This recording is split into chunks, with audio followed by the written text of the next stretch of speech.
الحمد للہ رب العالمین والصلاة والسلام علی سید المرسلین و خاتم النبیین۔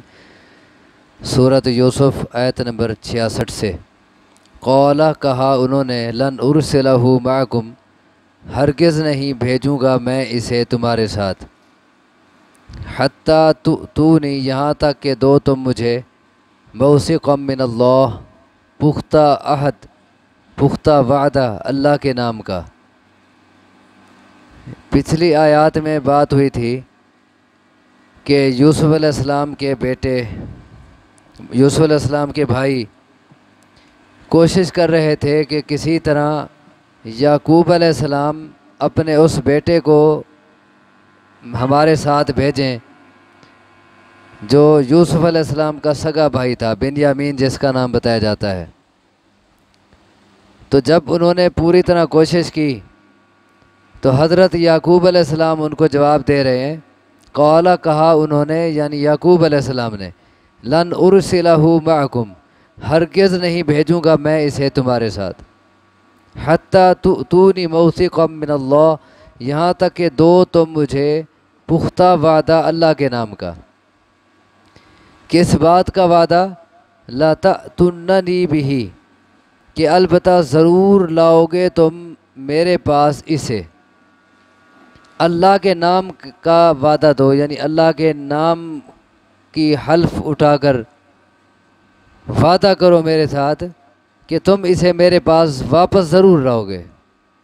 تب میں تمہارے ساتھ اسے بھیج سکتا ہوں۔ الا ان یحاط بکم مگر یہ کہ گھیر لیا جائے تمہیں۔ ہاں اگر کوئی تم سب پہ کوئی ایسی مصیبت آ جائے کہ تم نہ آ سکو یا تمہارا گھیرا ہو جائے یعنی تم پکڑے جاؤ سارے، پھر تو مجبوری ہے، الگ بات ہے، ورنہ اپنی طرف سے تم کوشش کرو گے اور وعدہ کرو میرے ساتھ کہ اسے میرے پاس ضرور لاؤ گے۔ فلما آتوہ پس جب دیا انہوں نے اسے موثقہم اپنا پختہ وعدہ، یعنی وعدہ کر لیا اللہ کے نام کا کہ ہم وعدہ کرتے ہیں ضرور ہم واپس لائیں گے بنیامین کو۔ قال اللہ علی ما نقول وکیل تو کہا یعقوب علیہ السلام نے کہ اللہ اس بات پر جو ہم کہہ رہے ہیں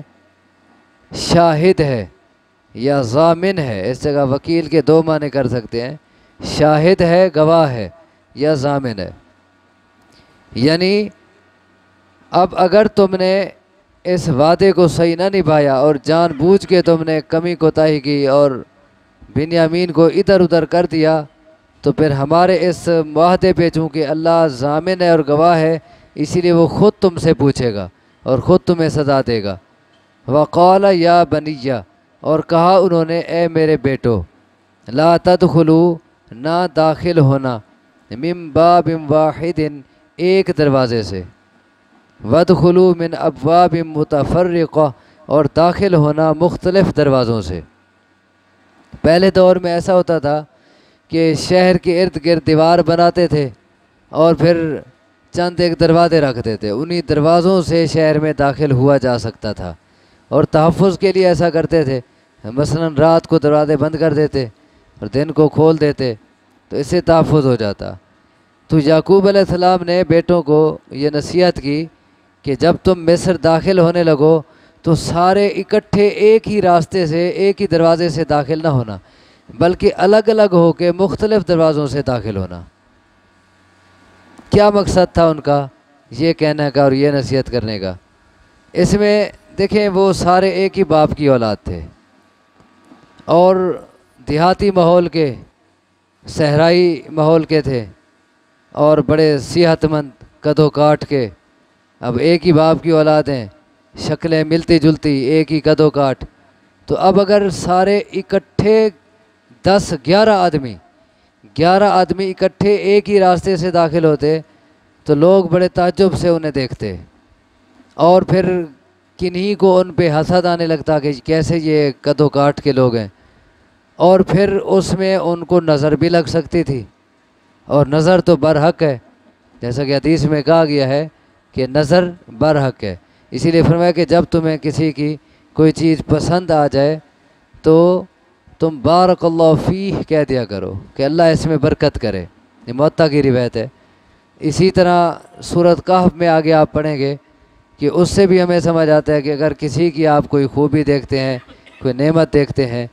اور تو اس پہ آپ کہہ دیا کریں ماشاء اللہ لا قوت الا باللہ، کیونکہ اگر ایسا نہ کیا جائے تو بعض اوقات تو حسد کی نگاہ سے دیکھنے سے نظر لگ جاتی ہے، بعض اوقات کسی کو محبت میں اور پیار میں بھی کسی چیز کو دیکھیں تب بھی نظر لگ جاتی ہے۔ تو اسی لیے ہمیں دعائیں سکھائی گئی ہیں، اور پھر نظر لگ جائے یا نظر لگی نہیں اس سے پہلے تحفظ کی دعائیں سکھائی گئی ہیں۔ جیسے رسول اللہ صلی اللہ علیہ وسلم حضرت حسن حسین کو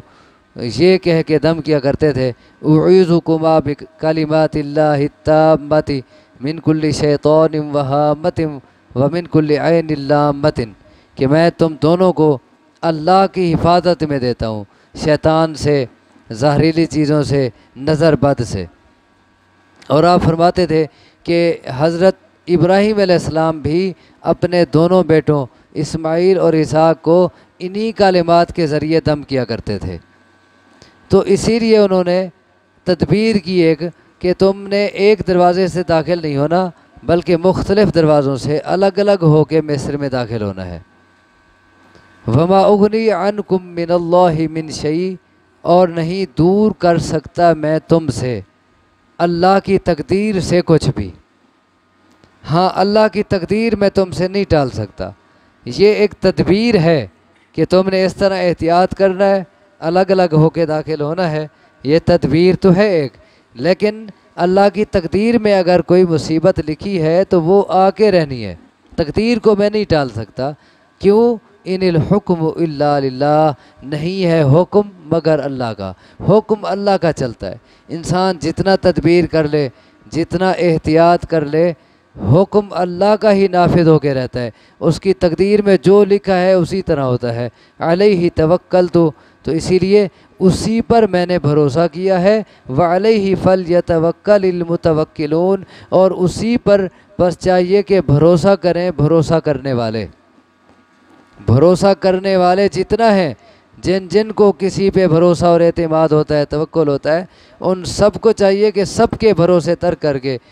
صرف ایک اللہ کی ذات پہ بھروسہ کریں۔ میرا بھروسہ بھی اسی پر ہے، میں یہ جو تدبیر کر رہا ہوں، تمہیں الگ الگ داخل ہونے کا کہہ رہا ہوں، بھروسہ میرا اس پہ نہیں ہے،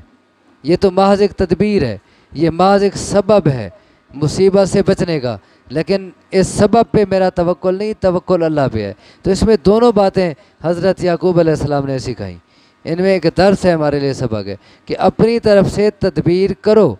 لیکن بھروسہ تمہارا اس تدبیر پہ نہیں ہونا چاہیے، بھروسہ اللہ پہ ہونا چاہیے۔ یہ نہ ہو کہ آدمی کہے کہ میں فلاں ڈاکٹر کے پاس گیا ہوں اور اس سے میں نے دوائی لی ہے، اب تو بس میں بالکل ٹھیک ہی ہو جاؤں گا، یا میں نے فلاں آدمی سے دم کرایا ہے، وہ بندہ بڑا مضبوط ہے، اس کا دم بڑا مؤثر ہوتا ہے، اور کوئی بھی وہاں جائے وہ خالی نہیں جاتا، تو اسی لیے میں نے اس جگہ سے دم کرایا ہے، لہٰذا اب تو میں بس بالکل ٹھیک ہی ہو گیا۔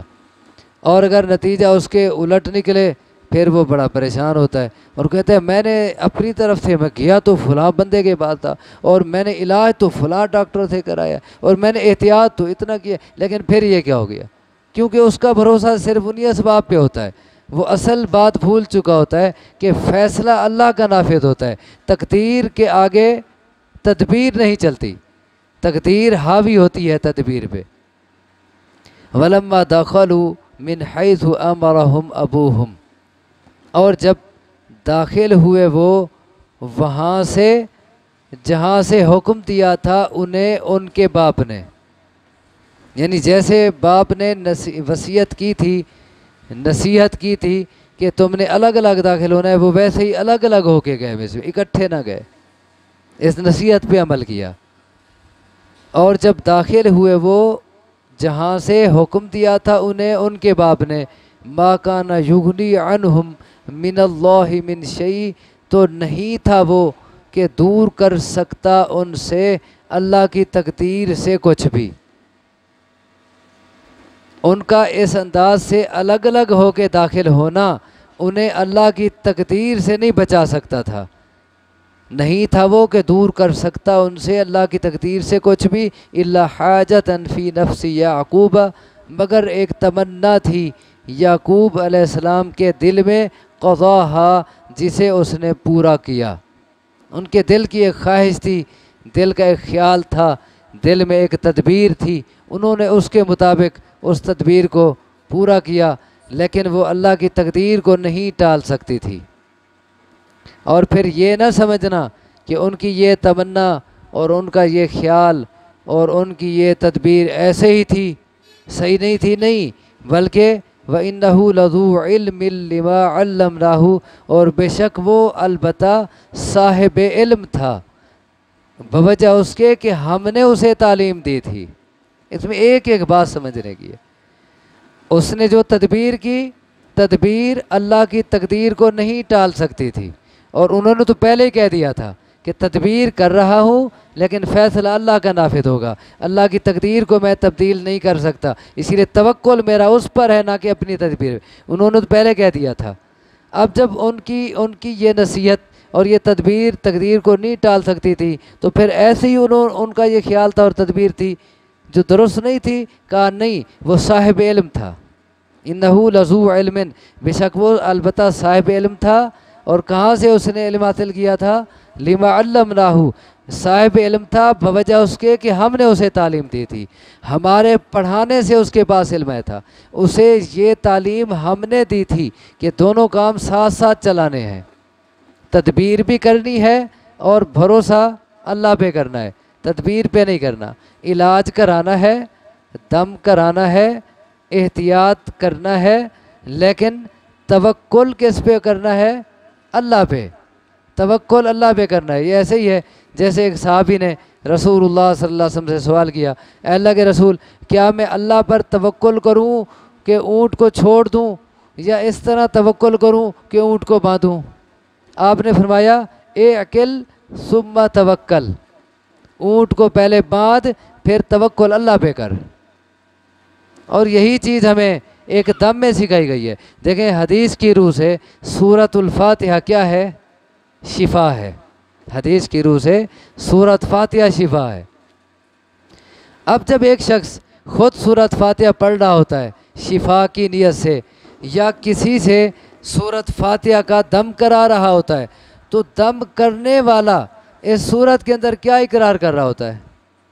ایاک نعبد و ایاک نستعین، اے اللہ عبادت ہم صرف تیری کرتے ہیں اور مدد صرف تجھ سے مانگتے ہیں۔ اب وہ خود کچھ نہیں ہے، ہم کہیں جی فلاں دم کرنے والا وہ یوں ہے اور وہ اس طرح ہے، اور میں نے تو اس سے دم کرا ہے اور پھر بھی کام نہیں ہوا، یہ بڑا عجیب معاملہ ہے۔ وہ دم کرنے والا خود کہہ رہا ہے ایاک نعبد و ایاک نستعین، ہم صرف تیری عبادت کرتے ہیں اور صرف تجھ سے مدد مانگتے ہیں۔ تو مطلب ہم خود کچھ نہیں ہیں، جو کرے گا تو ہی کرے گا۔ تو فرمایا کہ وہ علم والا تھا یعقوب، اور ہم نے اسے یہ تعلیم دی تھی کہ اپنی طرف سے تدبیر کرنی ہے، اسباب حاصل کرنے ہیں، اور بھروسہ اللہ پہ کرنا ہے۔ وَلَٰكِنَّ أَكْثَرَ النَّاسِ لَا يَعْلَمُونَ، اور لیکن اکثر لوگ جانتے نہیں۔ کس بات کو نہیں جانتے؟ یا تو وہ توکل کا مطلب یہ سمجھ لیتے ہیں کہ جو تقدیر میں ہوگا بس وہ ہو جائے گا، ہمیں کچھ کرنے کی ضرورت نہیں ہے، جو لکھا ہے وہ ہوگا، یا تو توکل کا یہ مطلب سمجھ لیتے ہیں، یا پھر تدبیر کر کے، علاج کرا کے، دم کرا کے، احتیاط کر کے اس پر اتنا انہیں بھروسہ ہو جاتا ہے کہ تقدیر کو بھول جاتے ہیں اور اللہ پہ توکل کرنا بھول جاتے ہیں۔ اکثر لوگ جانتے نہیں، لیکن جو مومن ہوتا ہے وہ درمیانی راہ پہ چلتا ہے، وہ ہاتھ پہ ہاتھ باندھ کے بیٹھا نہیں رہتا، اسباب اپنی طرف سے پورے حاصل کرتا ہے، تدبیریں کرتا ہے، احتیاط کرتا ہے، لیکن ان تدبیروں اور احتیاطوں پہ اس کا ذرا برابر بھی بھروسہ نہیں ہوتا، بھروسہ مالک پہ ہوتا ہے۔ اللہ تبارک و تعالیٰ سے دعا ہے مجھے آپ کو سمجھنے کی، عمل کی توفیق عطا فرمائے۔ اقول قولی ھذا واستغفر اللہ لی ولکم، وآخر دعوانا ان الحمد للہ رب العالمین۔